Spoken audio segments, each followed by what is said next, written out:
নমস্কার বন্ধুরা, মামুন শাহ ব্লগে তোমাদের সবাইকে স্বাগত। বন্ধুরা, আজকে আমি গেছিলাম হলো বাবার দাঁত উঠাতে। আজকেও দাঁত উঠালো দুটো, আরও দুটো এখন বাকি আছে, ওই দুটো পরে উঠাবে। আজকে দাঁত দুটো উঠালো, ওই জন্য আজকে লেট হয়ে গেল রান্নাবাড়ি করতে। মা তো আজকে রান্না করেনি, আমি রান্না করলাম। চলো দেখে নি কি রান্না করলাম আজকে। এই দেখো বন্ধুরা, সাদা ভাত হয়েছে, আর হলো এই যে স্যালাড কেটেছি, স্যালাড, আর এই হলো ধনেপাতার চাটনি, আর এই হলো শিম পোস্ত, আর এই হলো আলু, শিম, ফুলকপি, টমেটো দিয়ে একটা তরকারি।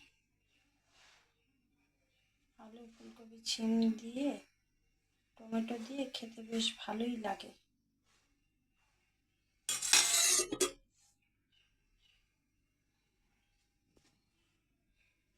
আজকে দুপুরের মেনু এই পর্যন্তই। বন্ধুরা, তোমরা এই ঠান্ডায় কে কেমন আছো আমাকে কমেন্ট করে জানিও। তোমরা সবাই ভালো থেকো, সুস্থ থেকো। বাই বন্ধুরা, আজকের ব্লগটা এই পর্যন্তই। তোমরা সবাই আমার পাশে থেকো।